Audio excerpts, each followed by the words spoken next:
नमस्कार दोस्तों। कल से लॉर्ड्स में टेस्ट मैच शुरू हो रहा है और अब पिच रिपोर्ट आ गई है। ये निश्चित हो गया है कि ये ग्रीन टॉप है। अब वो घास कितनी रखते हैं, इस पर कितनी छोड़ते हैं, ये तो बात की बात है। हो सकता है शाम को वो कुछ कम करें या ऐसा ही रहने दें। अब वो ये ग्रीन टॉप का होगा, ये इंग्लैंड की एक नई चाल है। ऐसे तो लॉर्ड्स की पिच को पहले से ही ग्रीन टॉप बनाया जाना था। ये ऐसा नहीं कि उस दिन ब्रेंडन मैककलम ने टेस्ट मैच हारने के बाद बोला कि हमें ग्रीन टॉप चाहिए, तो उसके बाद उन्होंने 2-3 दिन में बदल दिया। अब ग्रीन टॉप होती क्या है? ग्रीन टॉप में घास उगाने के लिए पिच में मॉइस्चर रखना पड़ता है और थोड़ी नमी होती है। उससे क्या होता है कि जो टॉस जीतकर पहले बैटिंग करती है, उस टीम के बल्लेबाजों को सावधानी के साथ खेलना पड़ता है, क्योंकि गेंद स्किट भी करती है, स्विंग भी होती है। लेकिन ये स्विंग और स्किट और लेट मूवमेंट बॉल का, ये सिर्फ पिच पर निर्भर नहीं करता। ये ऊपर एयर में ओवरकास्ट है या नहीं है, धूप खिली हुई है, इन चीज़ों पर भी निर्भर करता है। इस पे खेलने का तरीका होता है कि बल्लेबाज को सीधे बैट से खेलना पड़ता है। आप अक्रॉस द लाइन नहीं खेल सकते, क्योंकि इसमें नमी होती है। गेंद एक तो पिच करती है तो वहाँ पे निशान बनाती है, मामूली सा, कभी थोड़ा ज़्यादा कभी थोड़ा कम।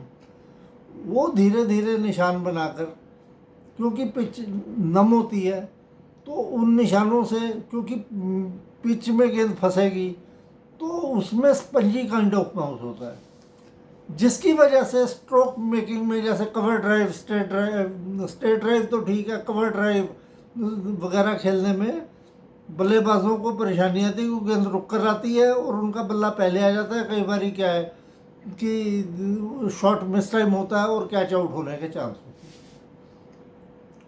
लेकिन भारत ग्रीन टॉप पर पहले भी बहुत खेला हुआ है। ऐसा नहीं है कि ग्रीन टॉप पे इंडिया ने इंग्लैंड को पहले हराया नहीं। पिछली बार भी लॉर्ड्स टेस्ट में भारत जीत गया था, 106 रन से जीते थे वो। दूसरी बात है, इंग्लैंड ने ये एक सिर्फ भारत पे मानसिक दबाव बनाने के लिए ग्रीन टॉप का हवा खड़ा किया है। जी हम तो ग्रीन टॉप है, ये है वो है, और हम जोफ्रा आर्चर को खिलाएंगे, एटकिंसन को खिलाएंगे, क्रिस वोक्स होंगे, और ये सब एक मनोवैज्ञानिक दबाव बनाने की एक नीति है, जिसको भारत समझता है, और वो इस मनोवैज्ञानिक दबाव में नहीं आएंगे। अब जहाँ तक इंग्लैंड का प्रश्न है, अंदर से खुद भी हिले हुए हैं वो। इसी वजह से मेरे को लगता है कि हो सकता है शोएब बशीर की जगह जैकब बैथल को भी टीम में डाल दिया जाए, ताकि उनका बल्लेबाजी क्रम मजबूत हो जाए। लेकिन जहां उनके 8 या 7 बैट्समैनों ने कुछ नहीं किया, वह जैकब बैथल क्या कर लेगा।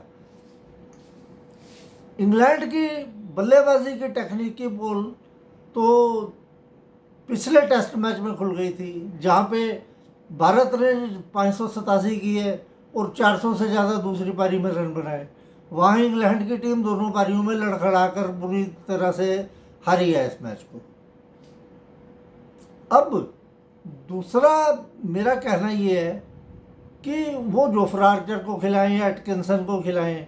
ग्रीन टॉप पिच होती है, 1-2 दिन बॉलरों के लिए मददगार होती है, और अगर उस पर गेंद से अधिक स्पॉट नहीं बने तो बाद में ये बल्लेबाजों के अनुकूल हो जाती है।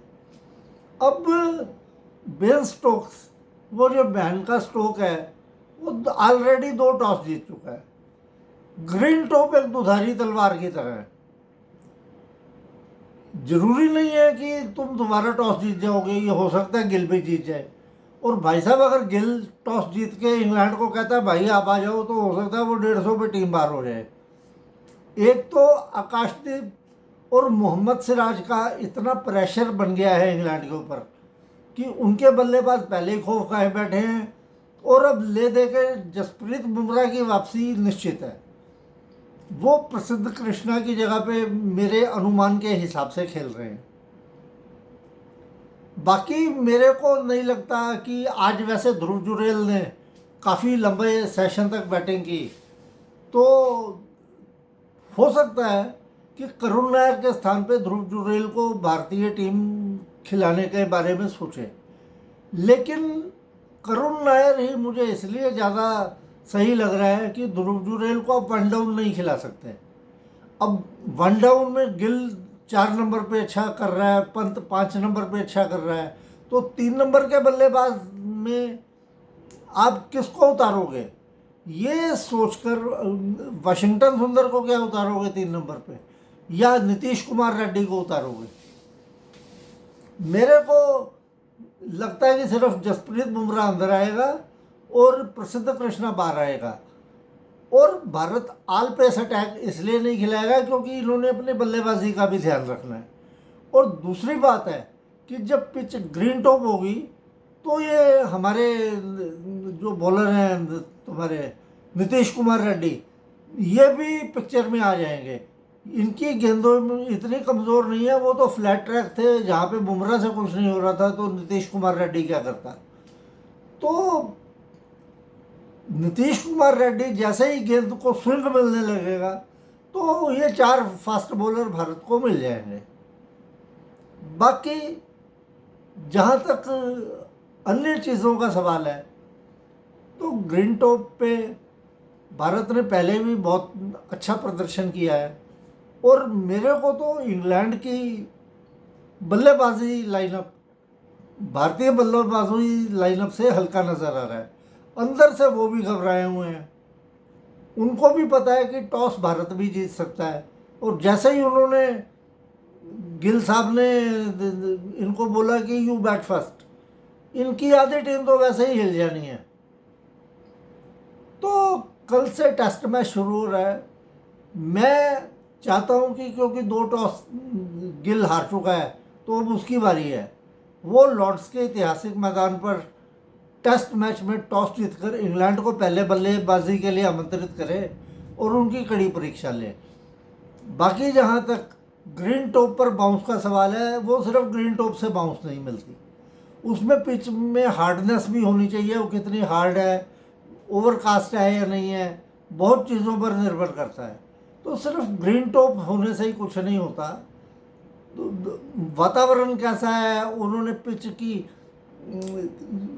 कितनी देर मॉइस्चर पिच पे टिकेगा, इन सब बातों को ले देकर कल जब टेस्ट मैच शुरू होगा तो देखते हैं। भगवान से दुआ करूंगा मैं कि कल गिल टॉस जीत जाए, एक तो लॉर्ड्स के ऐतिहासिक मैदान पर, और उसके बाद भारत की जीत के रास्ते खुल जाएंगे। इंग्लैंड की टीम मुझे नहीं लगता कि ये सिर्फ बकवास करने के अलावा ज़्यादा कुछ कर पाएगी।